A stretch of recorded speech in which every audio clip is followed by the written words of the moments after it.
Hi guys, welcome back with another YouTube video. As you can see, I'm obviously in a different setting. I'm actually at my college campus, specifically this place that I really love called the Orange Grove, where there's like a pond in front of me, obviously oranges behind me.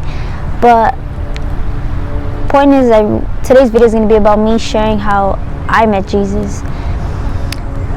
But before we get started, like always, I really just want to introduce myself to those of you who don't know me, of course. My name is Shirley Gamero. I'm 19 years old, a freshman in college, in love with Jesus, and this entire content that you're going to see is purely based on a Christian content. That's what I'm going to be posting here. So let's get started. So to get a bit more into how I met Jesus, I think I'd say it's a little bit of a mixture of my testimony as well, kind of.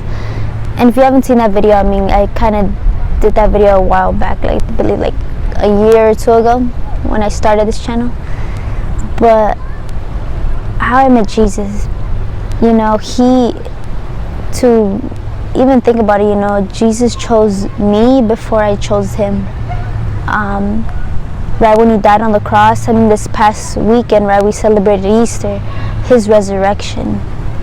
That's why Easter's one of my favorite holidays, because it's celebrating the resurrection of Jesus.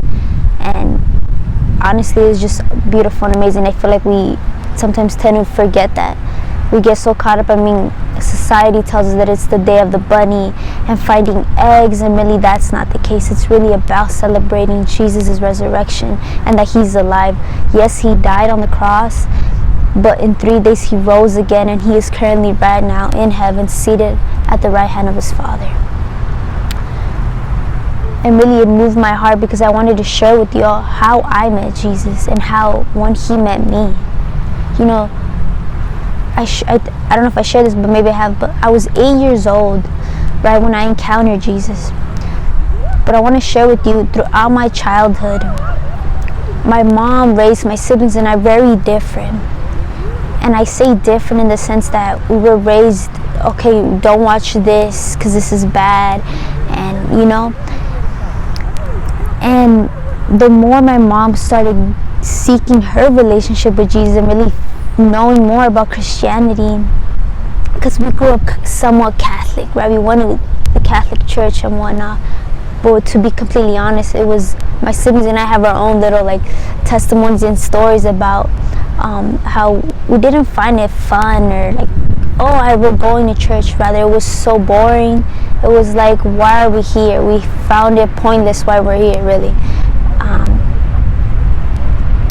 But then after, when my mom started like asking questions and knowing more, and that's when she, you know, people around her introduced her to Christianity. And I believe that's when my mom started teaching us, you know, that this is the right way. This is the true faith. This is the right way.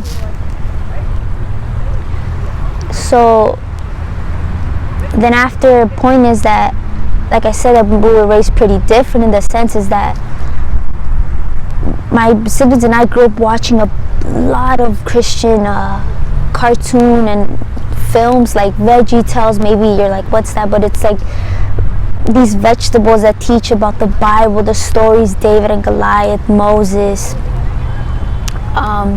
Daniel, and the list goes on, really. And these other shows that we had, specifically a channel called TBN, where we would watch all these Christian shows, and we enjoyed it. So that's what I'm saying. I was at a very young age, really, around me was a lot of Christian things, especially throughout watching these characters, because I found it fun to learn about Jesus, to learn about Daniel, to learn about Moses, to learn about David. And I learned about it because now when I look back, I'm 19 years old, I can tell you so many things that I learned, of course, in the Bible, but those shows really impacted my life and my siblings' life. Because many people probably ask, well, why aren't you like the rest of the people? You know, oftentimes there's a lot of teenagers my age, older, younger, who don't want nothing to do with the Lord, who don't want nothing to do with Jesus. So why do you want Jesus, and why are you so in love and passionate about him? Because he met me, at a place where I was broken, where I was hurting, where I was carrying so much. And he really just took that off of me. So at 8 years old was the age that I was in, specifically, that I accepted Jesus into my life. The soccer jersey I wear, the number 8, really just reminds me that every time I wear that jersey, my high school jersey, reminds me of the day when I said yes to Jesus. He encountered me right there in my home, right there. And it was a moment and an experience I can't forget. And since then, I've never been the same. Since then, it's been like a burning of fire in my spirit. There's a fly. That I long to know him more.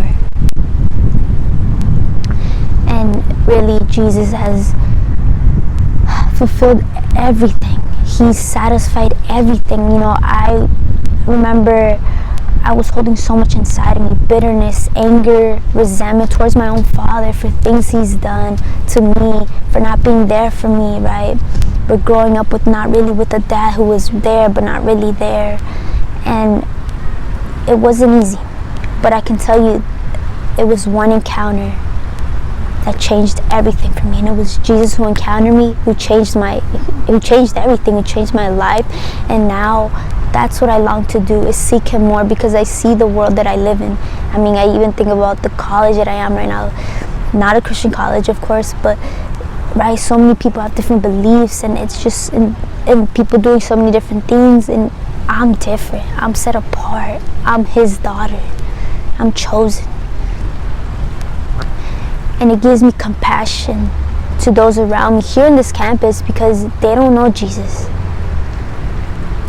right? They don't know him. They haven't encountered him yet.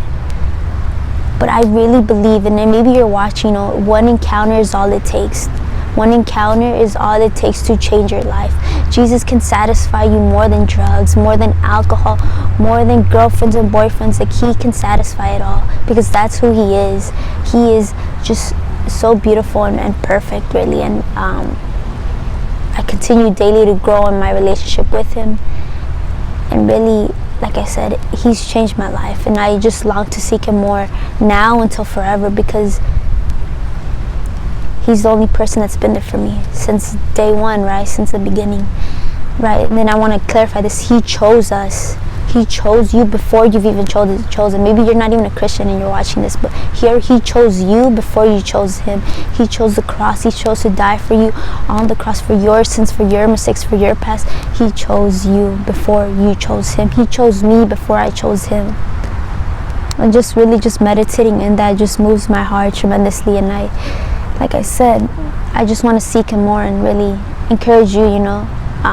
It's all it takes is one encounter, and I really believe that can change your life too. So I want to leave it off there. So thank you for watching today's YouTube video.